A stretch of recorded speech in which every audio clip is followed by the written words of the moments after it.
Welcome back to episode 59 of the ATD Baseball Podcast. It is a new year, 2024. Uh, Happy New Year. We're still Happy New doing Year. this. Yes. Uh, we got stuff that we want to talk about. But before that, we got a full house. And how are you boys doing? How was your New Year? We're getting into the new year on a good foot, I say. I mean, listen, Around the Diamond is thriving, like we said at the end of last episode. So, yeah, I'm doing fantastic. How are you, Kyle? Doing great, man. Obviously the football season, that's kind of what we've been in a little bit in tune with. Matt, I have to do it.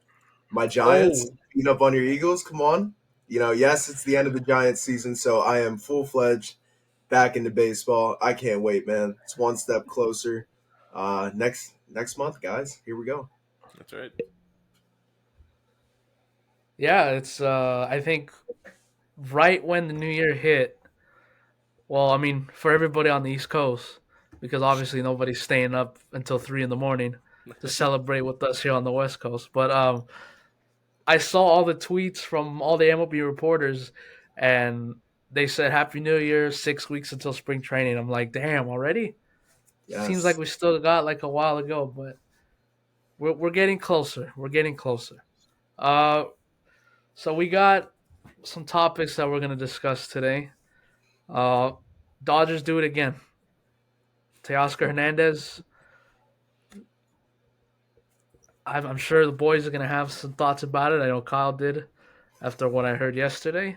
Um, we got a trade, a couple trades. We got other signings too. Chris Sale. We didn't even mention that. We haven't been on here to talk about it, so we will. But where do you guys want to start? I don't know. I don't. I think we should start with what's fresh, what just happened. The Robbie Ray trade just recently. I mean, listen, we saw two Cy Young caliber pitchers, one having won it before in Robbie Ray, and then another guy, Chris Sale, who I'm pretty sure he's got a second place finish, and not 100% on that, but I know he's got top five finishes. So two Cy Young caliber players who just got traded, and what can we expect from them going forward?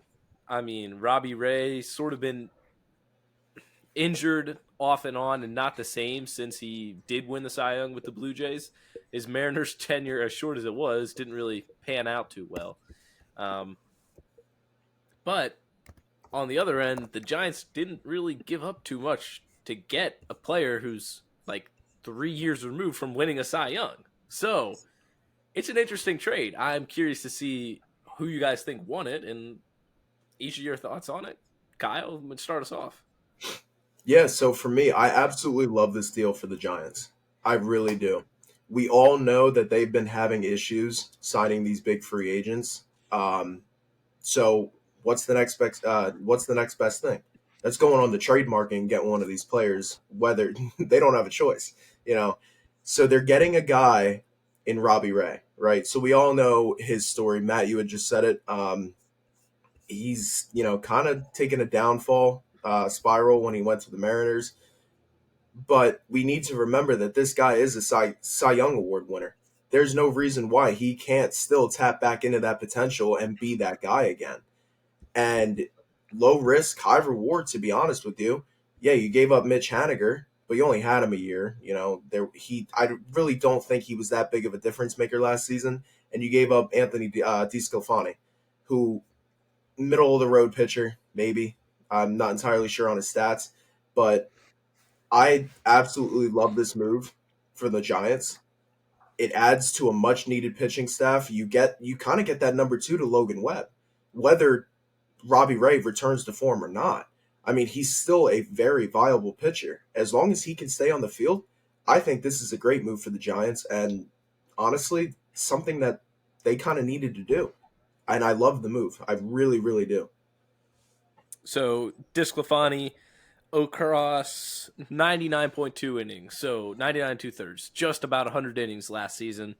Pitched to a 4.88 ERA with a 4.35 FIP. So his defense wasn't helping him out a ton, but still, an ERA in the fours, not great. Now, granted, career best, 2021, he had a decent season, a 3.17 ERA. Not a bad year at all. So, like you said, Kyle, a middle-of-the-road guy. Now, back to Robbie Ray, though. Just won the Cy Young in 2021. Now, since he's been with Seattle, a 3.79 ERA in his time with Seattle, which was across 192 innings. Now, that's 2 seasons, but he pitched about 1 full season's worth of innings. Of course, we know he's coming off of Cy Young not Cy Young surgery. Jeez, man. He's coming off Tommy John surgery, and he's not going to be available till at least part way through the season, probably like a third to a half of the way through the season. So you're not getting him for a full year, and he also has an opt-out after next year too. So that comes into play. I think it's for 18 or 20 million, something like that, which is about the going rate for a starting pitcher right now. But I'm on the Giants side of things here. They didn't give up that much in return. Mitch Haniger is a guy, listen, he's a solid hitter when he's healthy, but the guy just can't stay healthy at this point. I mean, and he's not electric bat. You're not losing a guy who, it's not like you traded the Jacob deGrom of hitters, in my opinion. You know, he's not that lights out when he's healthy. The Mariners seem to like him. They had him before, and then he signed with the Giants, and now they traded for him again. So, Mariners, I guess, we're looking to dump some salary too with Robbie Ray, because who knows what to expect from them this season. I guess that's another question we can ask. But yeah, solid deal for the Giants, I think, getting a guy who has a very high upside if he can come back healthy. Yeah, I think we're all in agreement here. I like it for the Giants. You have these two teams that are under pressure, to make some real moves this offseason. Mariners missed the playoffs again for the second time in 3 years, and the Giants, Giants fans are upset at ownership, and rightfully so. They're not spending money. They're not doing anything really to improve this team. And I like it. I really do. I like Robbie Ray. Again, yeah, like you guys just said, these guys got to stay healthy, but I'm leaning Giants. And I like that the Giants are making moves, because you got a fan base that is, they're tired of losing, and I understand it, right? And they should be.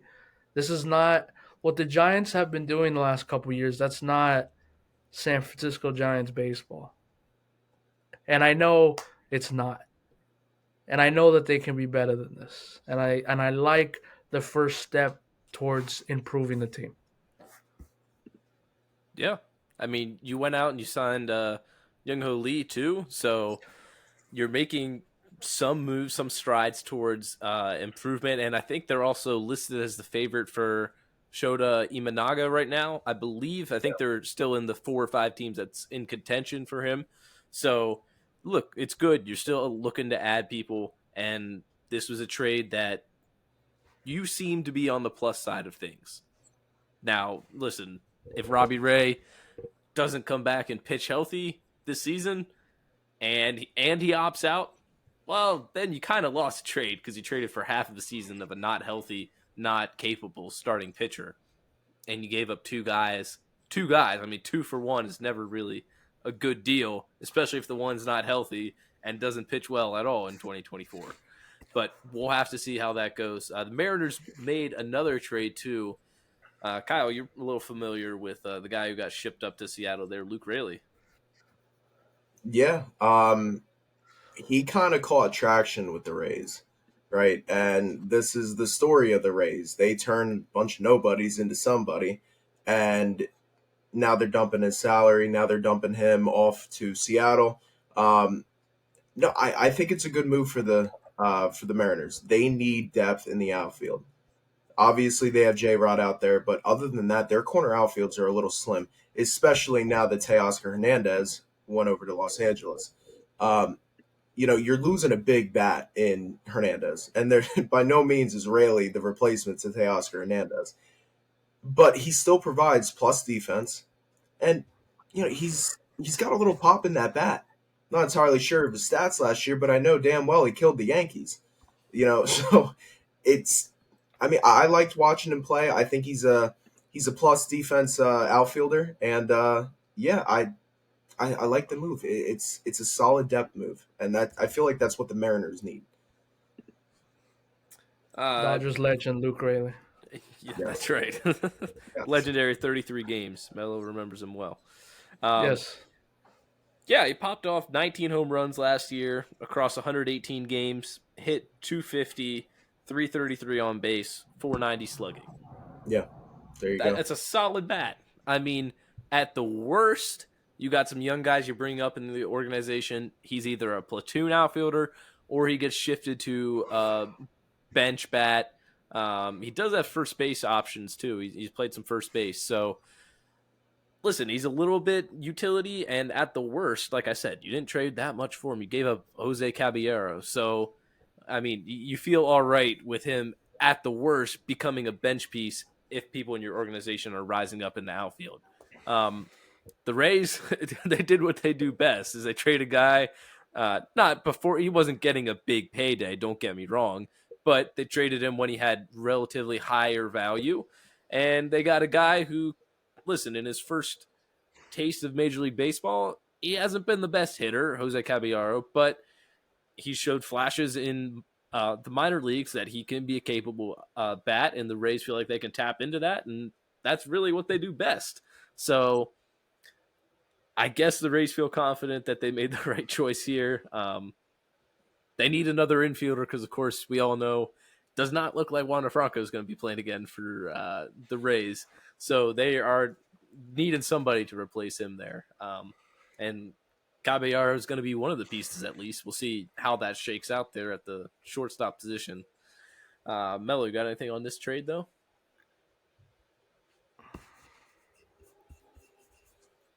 Honestly, I really got nothing. You guys hit it right on the head.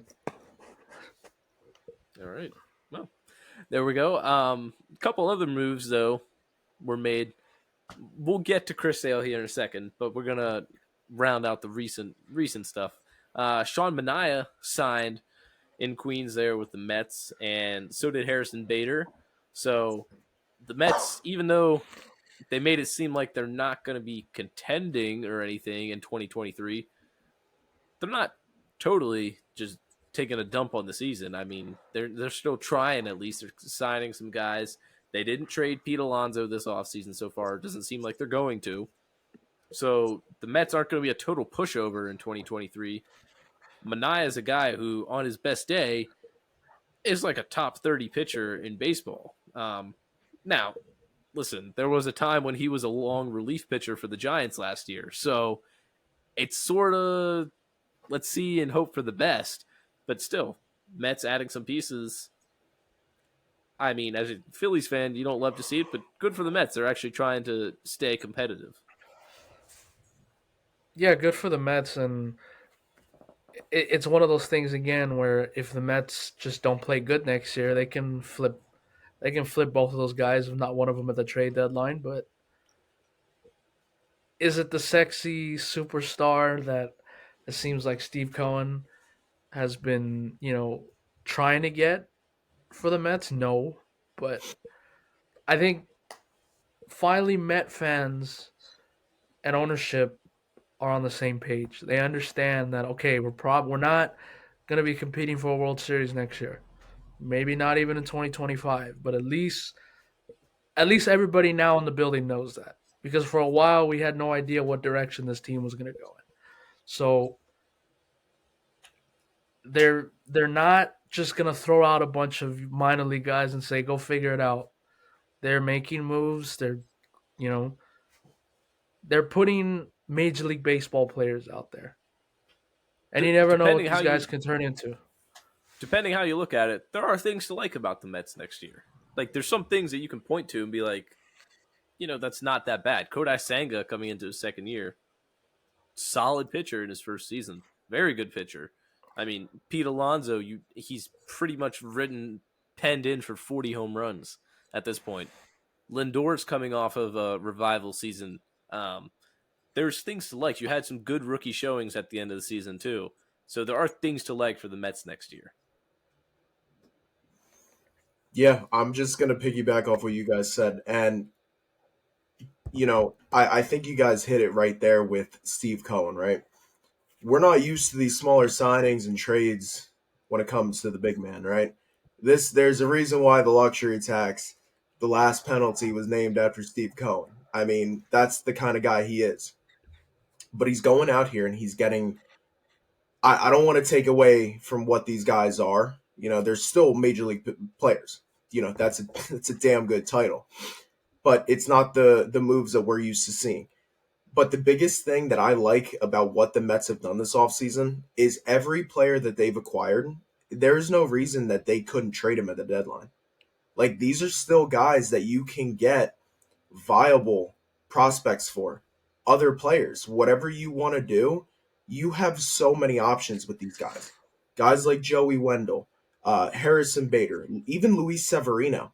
I mean, if he's like pitching okay around the deadline, I mean, he's on a contract that's not terribly, goes against payroll. So you could very easily flip him to a contender.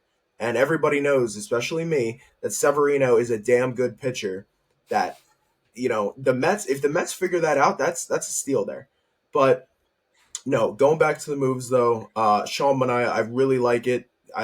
They need arms. That's what they need. And this guy's an innings eater. I mean, he's in the last, besides the shortened COVID season, he has never pitched under 115 innings in his entire major league debut. I'm sorry, his major league career. That's like almost a workhorse. Like he's gonna eat you some innings. That's just how it is. Harrison Bader, at his peak, he is arguably the best defensive center fielder in the game. I mean, this guy has a very flashy glove. It's amazing to see him play. And he had that surgence in the postseason last year. Well, 2 years ago. There's there's a lot to like about Harrison Bader, and if you could just get him back on that track, I think that's great, because then it gives you the flexibility of not playing Brandon Nimmo in center field every single day. So these two moves, I like it for the Mets, and I really like what they've done all offseason, to be honest with you. Yeah, playing it relatively safe, and you're able to trade some of these guys off, get some more prospects like you did last year at the trade deadline. It's going to be a possibility again this year if your season's hanging around 500 or worse, and the Phillies and Braves, possibly the Marlins, are in front of you in the division. You're not counting yourself out, but you're sort of being smart. Hey, we got money that we can spend. We'd like some better prospects for our future. Hopefully these guys are having decent seasons and we can trade them away. If not, no big deal. We didn't spend that much money on them. We took a flyer. I think that's smart management, smart, GM they just brought in from Milwaukee. So making good moves already there. I skipped over the perfect transition. We were talking about Seattle. I could have went right to Teoscar. I'm sorry, Melo. I know you're probably itching. Kyle's itching to get his thoughts out on this deferral stuff too. I missed the perfect transition. That was a layup, and I botched it. So we're getting to Teoscar Hernandez signing with the Dodgers now. 1 year, 23 million, I believe. Now, like I just mentioned, yeah, more like 9. A bit of a deferral going on there in LA. Isn't that something new? LA deferring some money. Melo, I will defer to you here. Go ahead. Hey, Go on, Matt. yeah, very good.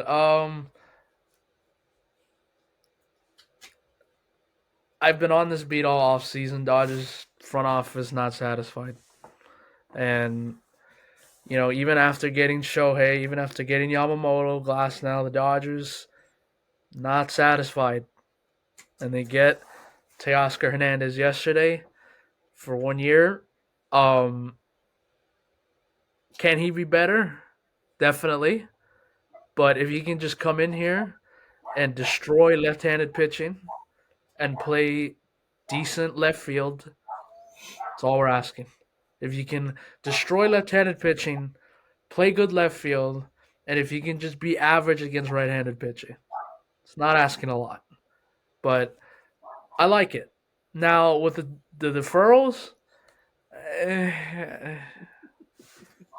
I don't. We couldn't just eat the 23, really. Like we Saving couldn't up for just give them Hater. all. I guess, but I mean, okay. So, all right, since we're on this now, I don't want Josh Hader. I really don't. No. I really Oh, don't. that's right. You want Shane Bieber and Emmanuel Clase. Yeah, but even though they would be pretty expensive to get, but Max Muncy did an interview the other day with Foul Territory, and he said something that really stuck out to me. He was I don't have the exact quote in front of me. I'm gonna try and find it real quick while I continue to talk, but he said something that was very not alarming, but very interesting, and it made me feel good about where this team is really at going into 2024. He said people aren't focused on their numbers. We've had some guys that kind of cared about themselves a little bit, and they've been shipped out. That's what I want to hear now. That's exactly what I want to hear. I want guys that want to play for this team, not for themselves. And Josh Hader's great. He's going to give you 35 to 40 saves a season. But to me, he falls under that category of cares a little bit too much about himself. I saw the reports last year of Josh Hader. He's not coming in. He's only coming in to pitch the ninth inning with the Padres. He's not going to come in there and get a 4-out save. He's not going to go in extra innings. He's just coming in to get the 3 outs, and that's it. Now, maybe because he knew the Padres weren't going anywhere. Maybe he's trying to save himself for free agency. Maybe if he does go to a Texas, to a Dodgers, maybe he will go the extra mile and say, "Okay, I'm a team player now. You want to use me, 2 innings, get 5 outs, I can do that." But to me, Josh Hader is just seems like he cares a little bit too much about himself. And to me, we got a good thing going with this Dodgers team in 2024, and I don't need that. I don't need that on my team. I'll be completely fine with Evan Phillips being my closer this year if that's the case. Wow. Okay. Or Kyle, your thoughts? Yeah, so on the deal, I'm gonna make it like short and sweet. Teoscar Hernandez is a very good player. Yeah, and I think he has the ability to change games. I mean, that's just the kind of player he is. Um, and Melo, you had said it. He destroys left-handed pitching. That's the kind of batter he is. And I think it adds some great corner outfield depth for the Dodgers, which is much needed, especially with Mookie Betts moving to the infield. Um, Jason Hayward can't do that all by himself. So having I love the move for the Dodgers. I think Teoscar Hernandez is a great he's more of an underrated player, to be honest with you, and I really liked what he's done in Toronto, in Seattle, and now he got paid. He got paid big for 1 year. Um, so now here's what I really want to get into, which is the Los Angeles deferrals. Um, this is something that I think has gotten a little out of hand, right? And listen, I have said it once and I will continue to say it. I am not for a salary cap in Major League Baseball. But these deferrals are becoming such a thing now. Well, at least with the Dodgers it is. And I'm worried that it's going to cause other teams to do it. And now why my worry is about that is because there's only big market teams who can do that. That's kind of what it looks like, right? So what does that leave? That leaves the Yankees, the Phillies, the Dodgers, the Mets, and the Boston Red Sox as the top markets in all of baseball. It's going to get to the point where these owners are to keep up with the Dodgers, because as of right now, the Dodgers look like they are at the very beginning of a dynasty. And to keep up with this team, it's kind of what you're going to have to do. So my worry is that these other teams are going to start doing it, which is going to push the competitiveness in all of Major League Baseball down to an all-time low. And yes, if you own a Major League Baseball team, you have the money to spend. That's how it is. But at the end of the day, You are not like these owners aren't going to do that. I'm sorry. The owner of the Kansas City Royals is not going to sign Bobby Witt Jr. to an extension that defers damn near all of his money over 10 years of the next decade. That hasn't even started yet. That's just never going to happen. The Tampa Bay Rays are never going to do it. The Royals are never going to do it, and all the rest of the small market teams are never going to do something like that. So yes, it does worry me a little bit for the competitiveness of Major League Baseball, but and I understand Ohtani, right? I get that, but there is absolutely no reason why the Dodgers couldn't have just ate this money. Like it's a 1 year deal, and you're going to pay him all that money. Like, well, it's not a lot, but it's just the fact that you're deferring a player who you are signing to a 1 year deal, his money starting in 2030. That is ridiculous, and I just don't see the point in it. And it worries me too with the CBA, with the next CBA agreement coming up, whenever that is. I feel like this is going to be a topic at hand. I really do. Yeah, Melo, you want to say something? Go ahead. And the other topic in the CBA is going to be that how come the Dodgers, we have to share all this money with these other teams that don't spend? That's another Yeah, thing that's going to come up in negotiation. correct. I agree So with you. for all these fans that bitch and complain that their team doesn't spend any money, we are part of the reason. Not me, but you get the idea. We are part of the reason why these owners are just completely happy with not spending any money on their team because I got a check from the other owners. I'm good. I don't need to put money on for this team. I'm good. So hopefully that'll come up too in the CBA Well, negotiations. we'll see. And now that also begs the question. I'm not saying I'm a fan for it. I'm not saying I'm for or against it, but a salary floor, is that a thing? Could that Well, could that possibly be a thing? We never know. listen, But I think these are all things that are going to be laid out in the next CBA. maybe I'll give Teoscar a second here, but first you said salary floor. Um, we do not want Major League Baseball to be the NBA where every player is getting at least 20 million. I mean, that's Correct. ridiculous. You see so many NBA players who are way overpaid because Jalen Brown. it, you see the Orlando Magic have to spend so much money, so they sign I don't even know an Orlando Magic player. I know Orlando Magic player, okay? Paolo. But like the Pacers, they signed Tyrese Halliburton to a super max deal. It's like, okay, he's not a super max player. Hmm. He's not a top 5 player in the league. So we don't want this anymore where Major League Baseball has got to the point where the Phillies sign backup catcher Garrett Stubbs to, well, the Phillies wouldn't do this. That's a bad example. But the Pirates sign Andrew McCutchen to a $15 million deal on his last legs here because they have to spend at least $15 million. I mean, listen, the salary cap can have its benefits, but I don't want it to get to that point, though, too. Okay, now, Teoscar Hernandez gets his second. I like this deal for the Dodgers. I sent a stock picture to you guys in the group chat last night. Guy pushing all his poker chips into the middle. Dodgers are going all in. I like it. I mean, hey, you lost. You got embarrassed last year, as we said multiple times, in the NLDS to the Diamondbacks, and they don't want that to happen again. This is a guy that you're looking to. It's a little bit of a different position because JD Martinez, you didn't want to put him in left field. But you're sort of replacing JD Martinez here with him. He's a solid bat, and you would look up and down the Dodgers lineup right now. Find me a hole, honestly. The starting pitching, and they're going to be getting more starting pitching possibly. They're still looking into the trade market. They're still possibly in on other free agents. Closer, we talked about Hader. Could it happen? I don't know. Is that why they deferred more money? Could be. Could be. Emmanuel Clase could be in play. You know, the 2-for-1 there with Shane Bieber. We talked about that a couple times. But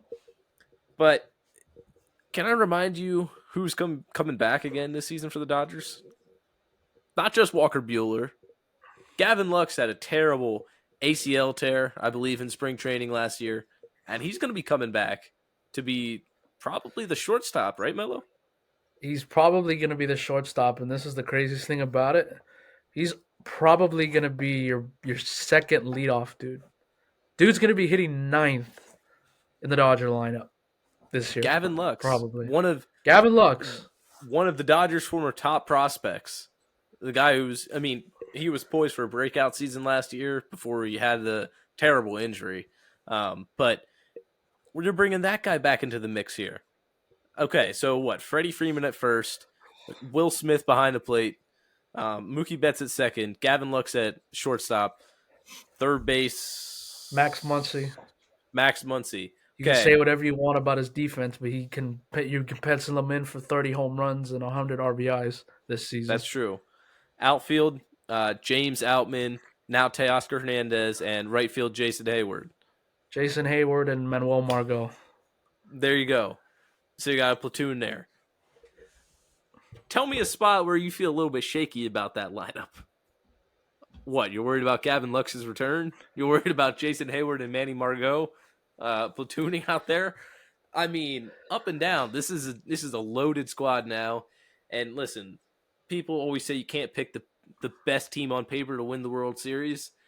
When we do our predictions this spring, a lot of people are going to be writing that LA symbol right there for World Series champions predictions, because on paper, right now, they are the best team. Oh, and I was thinking about this the other day, and this is my 2 cents on this. For all the fans who are pissed off at the Dodgers right now, right? I also want to remind people that how many of these signings have proven themselves in the postseason. That's also another thing that I want to say. Because listen, and Melo, that is no shot towards the Dodgers. It's really not. It's not. No, I get it. But you're right. It's this, people are so pissed off at the Dodgers, but they haven't proved anything yet. And, it's like, listen, Ohtani is what he is. How much postseason success does he have? You could make an argument for Yamamoto and Shohei within the World Baseball Classic, but none of these guys have really proved themselves in the postseason. That's when it matters the most. So listen, just pump the brakes here a little bit. Don't be so pissed off at the Dodgers here. That's something I thought of.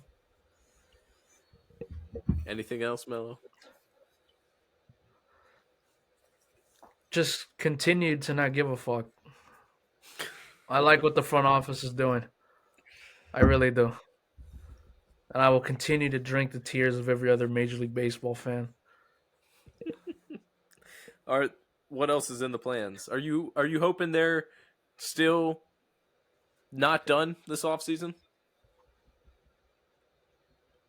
I still think they need one more starter. I'm not asking for. I know. Listen, if we don't get, obviously we're not getting Snell or anything crazy like that, but I just one more starter, one more back end starter, and I'll be okay. But I don't want to mess the team too much right now, because I want to see this team come into spring training, and I want to see this team to start the season, just so I can know, okay, well, here are the problems, and we can address it at the trade deadline. So that's why I kind of want to see this team how it looks right now. But I think the Dodgers are doing one more thing, because I don't think that deferred was nothing. It clearly meant something. So we'll see. And Andrew Friedman, I trust. That's a new saying to Melo, because after last season it was a little bit shaky. It wasn't Andrew Friedman we trust, was it? No, but I mean, we knew too that dude was saving the dough for Ohtani. True, and it worked out. Yeah, Braves fans are consistently saying in Alex Anthopoulos we trust. Some of them, not the majority of them, because from what I've seen, Braves fans are confident that Chris Sale will make every start for the rest of his yes 3 years with the Braves now. So that was an interesting turn of events. Again. That's right. Chris Sale traded to the Braves from the Red Sox for Vaughn Grissom, and I mean, my instant reaction was, way to go, Red Sox. I mean, you got yourself out of the Chris Sale mess. I know that you're paying a lot of his salary, which kind of defeats the purpose of a salary dump. But still, you're not counting on him to be part of your rotation and then having him fall off a bike, or I don't want to make fun of his injuries. I'm sorry. But, all these Wow. unfortunate freak injuries to Happy New Chris Year. Sale. Yes, all of these unfortunate injuries. It's like, hey, you're not counting on him anymore. You're willing to open up these spots for other guys. I mean, you brought in Lucas Giolito now this offseason. You have some other guys, Cutter Crawford, some other arms there, young arms that you're looking to give more time to. And you get yourselves a guy who could be your everyday second baseman. Vaughn Grissom. We'll see how that shakes out there, but they need a second baseman. They got a guy who can be very capable at the major league level. Now on the Braves side of things, you rolled the dice. You're taking a risk here a little bit. This is high risk, high reward, in my opinion, because listen, would it surprise any of us if Chris Sale made a total of, let's just say, 12 starts in his whole Braves tenure? 12, just 12. Me personally, it would not surprise me if that's all the starts that Chris Sale ever makes with the Braves. But high reward, Chris Sale finishes with a really good season, at least makes half to 3/4 of his starts, and he helps you win a clutch playoff game late in the season. High reward. It's there. It just seems like a big roll of the dice for the Braves. This is not typical Braves move. This is, they usually get the young talent, develop guys. This was a little bit out of the ordinary for the Braves. And I like it. I like them taking a shot. It's the health thing. That's the only concern with this. And maybe it becomes to a point where, if you gotta manage his innings a little bit just to keep him healthy. I know Chris Sale's probably not gonna like that, but you're gonna have to. But if he's gonna be a big legit part of this team this season, he's gonna have to be careful. And could I see Chris Sale, and I don't know if he'd be up to it, come playoff time, could he be like a middle reliever pitcher? I could see it. Could he be like kind of like what the Rangers did with Montgomery in the postseason? Just give us 4 or 5 innings, and that's all we need. I could see that with the Chris Sale, but I like the Braves taking a shot. I think if any team was gonna be willing to do it, it would be the Braves. And maybe they see something that we don't. That's my 2 cents. Yeah, this is I mean, obviously when it first came out, it was shocking because, like Melo said, this isn't a Braves kind of thing,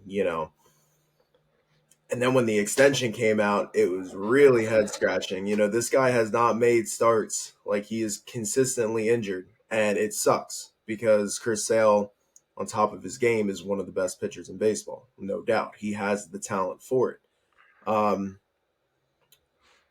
But I also think, because, Melo said this too, like, obviously the Braves see something. They think that they can tap into what he used to be and kind of get Chris Sale back, like the original Chris Sale, because I don't think the Braves make this move if they don't actually think that. Like, they're not just going to do this because, oh, we need depth. He's not even going to give you depth because he can't stay healthy. So obviously they see something, and this is a club who is very cautious about the moves that they do make. And it's usually the correct moves that they almost always make. So that's why I feel like I'm going to trust in the Braves here. And I'm going to trust that they can bring Chris Sale back to what he was. I full-heartedly believe that, because if there's a club that's going to actually make that happen, it's going to be the Braves. So obviously the Braves were in the market for starting pitching. We knew that. They were in on Aaron Nola. I guess Chris Sale's their replacement. We'll see how it goes. On Boston's side, I like this. They finally get rid of the pitcher who can't stay healthy. And Vaughn Grisham, I think he's a pretty damn good return for a guy who can barely make any starts. And I don't think the Braves were ever high on him. I really don't, because they never gave him a chance. They brought in Orlando Arcia to kind of take that place, shipped off Grisham down to the minors, and then we really haven't heard from him since. So for the Red Sox, I like this. You get a good, well, ranking wise, you get a good young shortstop who you can build around a little bit, depending on how he turns out. Low risk, high reward for the Red Sox, and I think it's a high risk, high reward for the Braves. I think that's what it comes down to. And listen, if Chris Sale can stay healthy, even for half a year, I mean, listen, he was lights out last year some of the time when he did pitch. He did have good numbers some of the time in some of his starts. He had some blow-up starts, but he's one of the most dominant lefty pitchers of our generation. He's one of the best strikeout pitchers when he's healthy of all time. He has like the highest either Ks per 9 or whatever. I think it's Ks per 9 of any pitcher all time in his whole career, because he's such a great strikeout pitcher that if you're getting him for half the season, especially the playoffs, it could be worth it.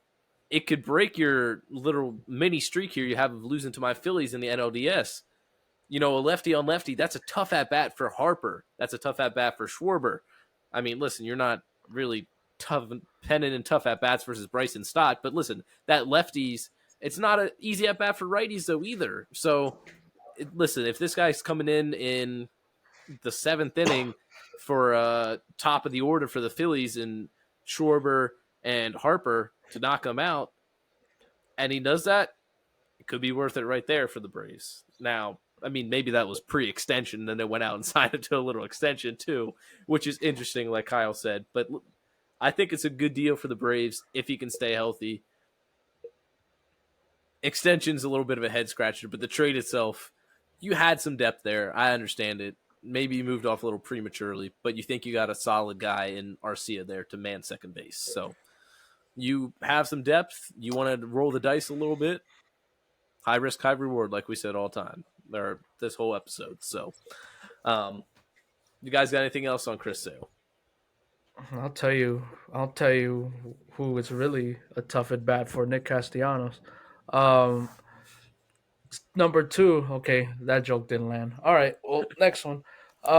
Number 2, maybe going to Atlanta, because even when he was hurt and going through rehab and stuff in Boston, the Red Sox were waiting him to come up because he was like not their ace, but like their number 2, number 3 starter.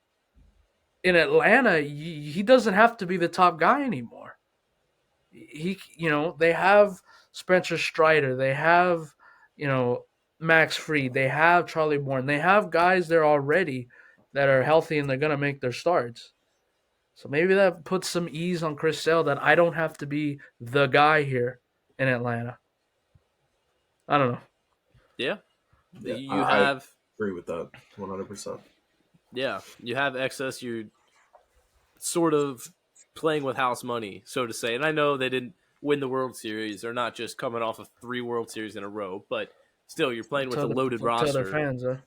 Well, you thought Braves they fans, yeah, Braves fans think that they've won the World Series the last 3 years.